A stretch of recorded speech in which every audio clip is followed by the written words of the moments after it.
Where's my little brother? Okay, it's gonna be all right. Leo is a shark. Join the Legion.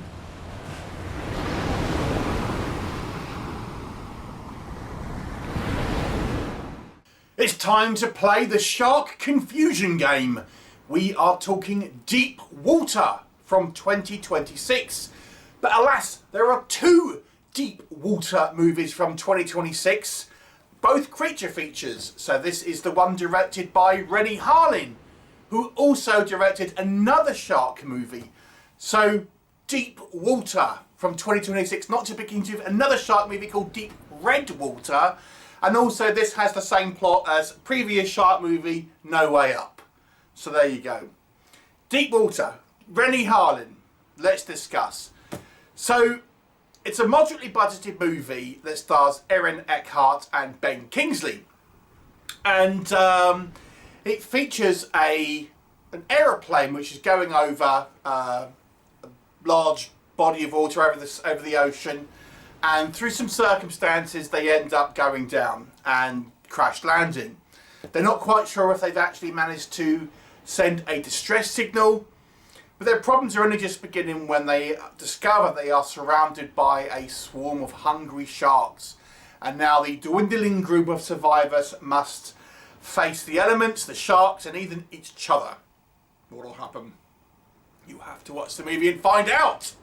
So, let's discuss. Alright, what can we say in the positive column for Deep Water 2026? The shark movie, not the other one. Right, so first of all, the plane crash. The plane crash is worth admission alone. It is a truly horrifying spectacle, and do not watch this before you take a flight, because I guarantee you it will put you off flying for at least a year. It is a horrifyingly realistic depiction of a aeroplane crash, and it is an extended sequence. Not since Alive have you been more terrified to take an aeroplane again. So, an extremely well done sequence, I have to say, that, as I say, is, you know, I think the standout of the film, if I'm completely honest, and genuinely worth watching, even if you're not interested in sharks, really, because it's such a well put together sequence, and as I say, it's just you just can feel that you really are just, you know, at the mercy of the elements, really, and you have no control over the proceedings and stuff. So truly a terrifying experience if I've ever seen one. So a great sequence. The movie is also bolstered by you know, a solid leading man in Eckhart. So, you know, he's an accomplished actor, and, you know, he's a strong leading man. He's like an ex kind of military man here who's now kind of flying commercial. And obviously you've got support from Ben Kingsley as well, who, again, another sort of strong actor, though it's only a supporting role for him. But I gotta say, I think a lot of the other cast do a pretty good job here as well. It's good to obviously get a large cast, and we kind of get to know the variety of sort of passengers who we'll spend a little bit of time with, and we kind of get to know. And there's some kind of, you know, there's some likable characters. There's some douchey characters who you're hoping are going to get chomped and things like this. So, you know, but you get to, you know, you get a flavour of a, you know, a relatively kind of large cast of, you know, admittedly somewhat disposable kind of like red shirts, you might say, but nonetheless, that I get a feeling you get to know a flavour at the very least of a lot of these kind of characters, which I could have quite enjoyed. And, you know, I think the acting for the most part is pretty good. So the effects with regards to the kind of the sharks and stuff, they're achieved kind of digitally and, you know, with CGI and stuff, and, you know, a large portion of them are, you know, quite impressive. And, you know, the movie has kind of, because it is kind of almost like the first act is the disaster movie, and then the next two acts are the kind of like the survival and dealing with the kind of the open ocean and the sharks and stuff. So you kind of get a bit of variety in this. So it, you know, there's not just one thing that's kind of going on. So, you know, there is a kind of a decent sort of story to be had here in the movie. At a certain point, you think it's going to, you know, actually is going to end, and actually, no, hold my beer, we're going to go a little bit kind of further with this. You know, it's a high body count, there's a lot of sharks, this isn't just one solitary shark here, it's a whole swarm of them. So you do genuinely think, what the hell are these people going to do?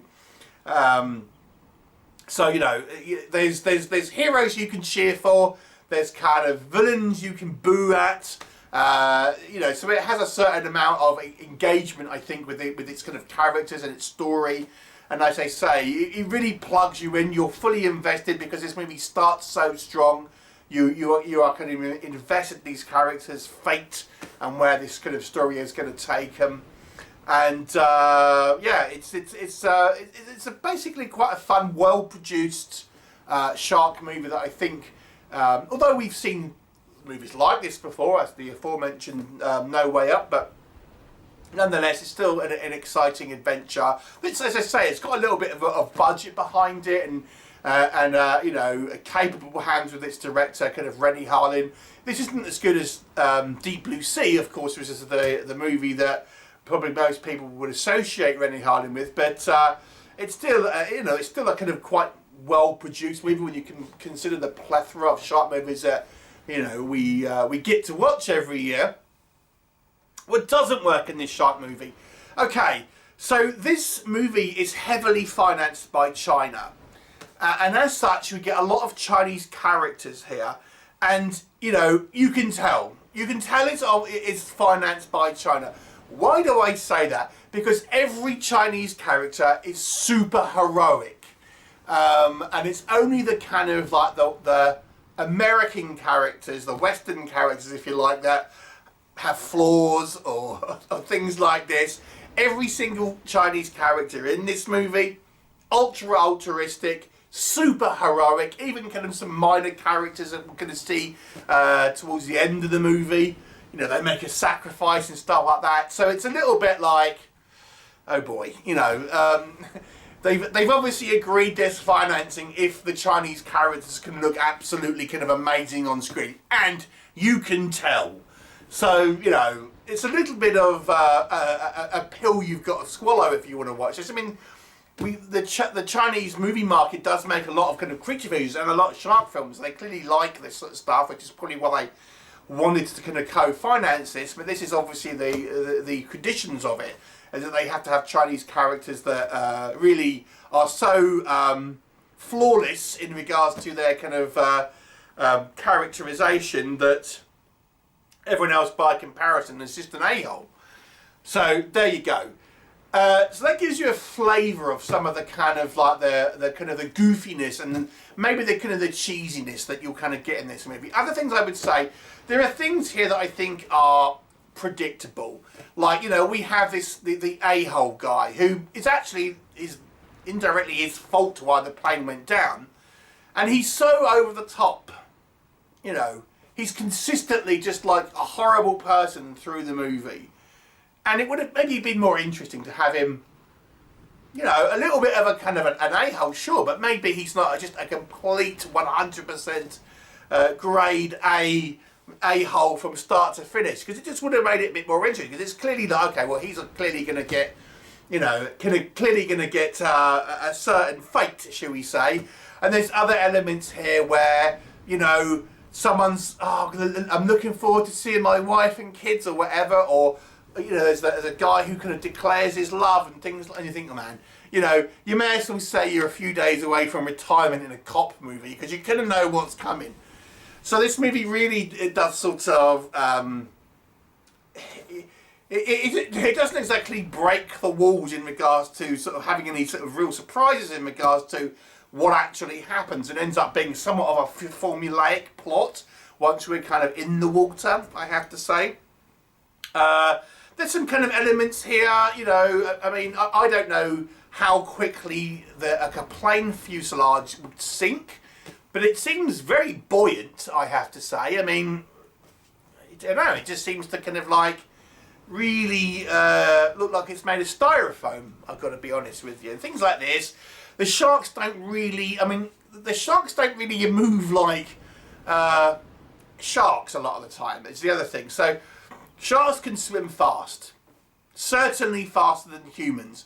But a lot of the time, when the movie wants to, the sharks kind of lazily, they're gliding through the water at a kind of like, you know, a nice slow pace so that people can kind of get so far ahead and things like this.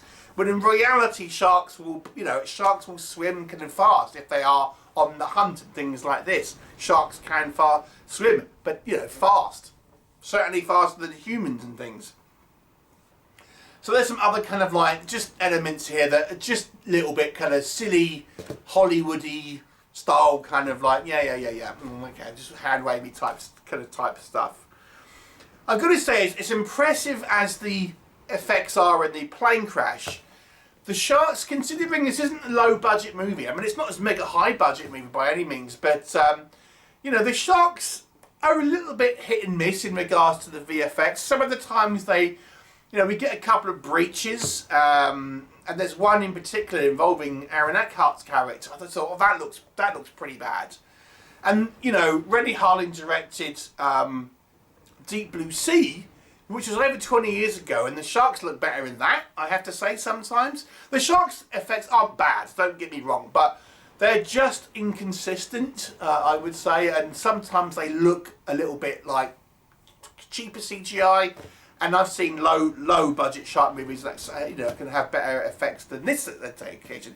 But they're not terrible, don't get me wrong. I don't want to kind of like undersell it in regards to the effects. They're just maybe a little less impressive than you would expect, considering such a spectacular opening to this movie. But the movie is an entertaining one. Aaron Eckhart's kind of like earnest performance, I think, does a lot of the heavy lifting, and you're fully invested due to the really strong opening in this movie. The rest of the shark movie, the actual shark attacks themselves, I don't really ever feel it really got a good money shot or ever really sort of, you know, had anything spectacular in regards to the shark attack portions of the movie. So, you know, it's the shark movie section is a passable shark movie, but it is elevated by Aaron Eckhart and that super strong first act of the movie. So I will give it an above average score of 6. Have you seen it? What were your thoughts? Leave me a comment and I'll look forward to seeing you next time. True story. I once chatted a girl up with a fake Scottish accent, dressed like this.